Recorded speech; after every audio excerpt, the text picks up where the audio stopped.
we're working. Hello everybody. It is the Determinator here. You probably can't hear me. I just popped in to say things are looking a little rough. Rough? Last toilet roll. Anybody out there? It's a call out for toilet rolls, and we are in dire need. It's diarrhea. Hello, that was meant to be funny. It was a bit of a dad joke. We are down to the last toilet roll, and I had the word that we this morning we went to pump class, and we finished pump class, and the cleaner there told me there was toilet paper at Coles. So we went over to Coles to get toilet paper, and I saw all these people coming out with packets, only one packet of toilet rolls. And I got quite excited because I knew we were getting very low. And lo and behold, we were able to buy one single toilet roll, which I'm very grateful for. Even though there were people walking out with packets, we weren't allowed to buy 3 single rolls, only one single roll or one packet. But the packets were all gone by the time we got to the shelves. So things are looking rough in the toilet paper situation. It's crazy. It is crazy. And I'm going to have to look to our lovely animals for their inspiration on how they clean their bits and pieces. Yes, very educational here at the Mind Master, aren't we? Anyway, we've been talking all things rewiring and rewiring learning. I sat there at the start and I thought, will I do that? Will I actually put that little mask on and do this dad joke? I'm not sure it went over all that well, but anyway, you get that on Big Job. So that's what we're here to do. We're talking about chemicals that help with learning. And last week, I don't know if you remember, we talked about norepinephrine. It's a very hard word to say, norepinephrine, and how we can use that to actually spark and cement information as we're teaching or as kids are learning. So if you haven't seen that one, go back and have a look at that one.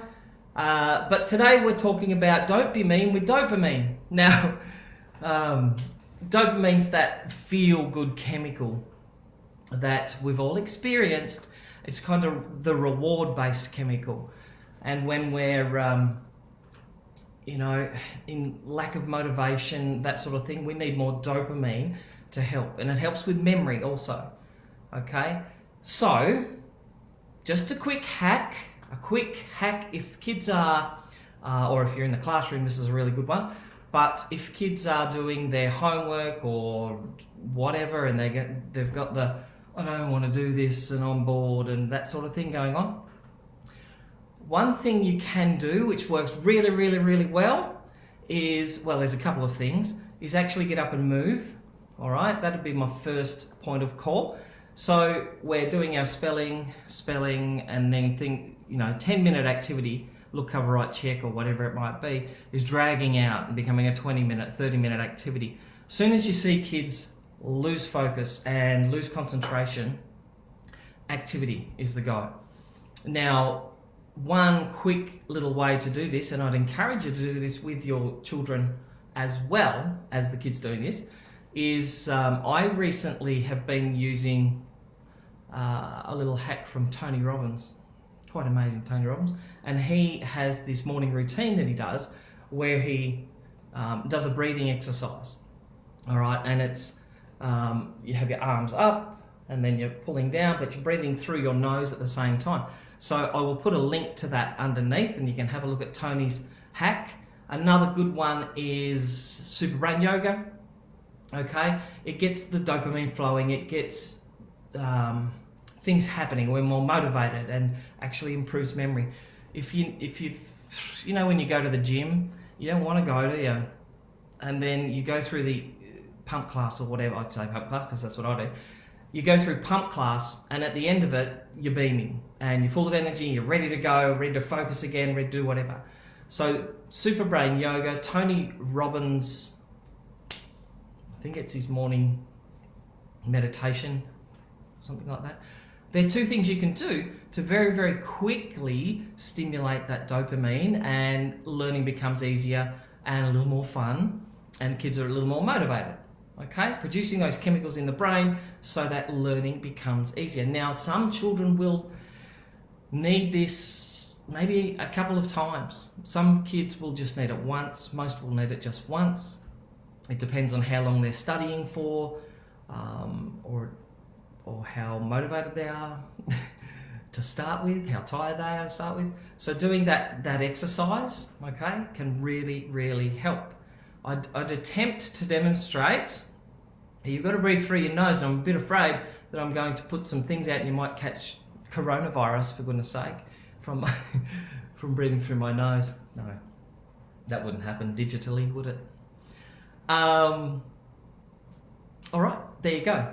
Now the internet's not working. I'm not actually sure people can hear me because the comments aren't coming through my end. The internet's a little funky. But I hope you're all surviving. I hope you all have an abundance of toilet paper. And if you do, go to your next door neighbour and say, hey, would you like some toilet paper? I think that if we start having a more giving attitude towards this unbelievable situation we find ourselves in, I think people would be a lot better equipped. And if you're my neighbour and you're watching, Mick, I'm down to one roll, buddy. Can you help me out? All right, dopamine. So we talked about norepinephrine last week, dopamine. I'm going to also give you some other hacks tomorrow to do with dopamine and producing that without the kids knowing. Dun, dun, dun. But quite simply, movement can really, really help. Okay, so Super Brain Yoga, look that one up. I'll put a link to that underneath, or the Tony Robbins meditation. Really good. Get you up and firing for the day. All right. Thank you very much, lovely people. I hope you're having an amazing time wherever you are. And please don't fall into the fear that's going on. Awesome sauce. Bye for now. Okay, I've got it. Okay, bye.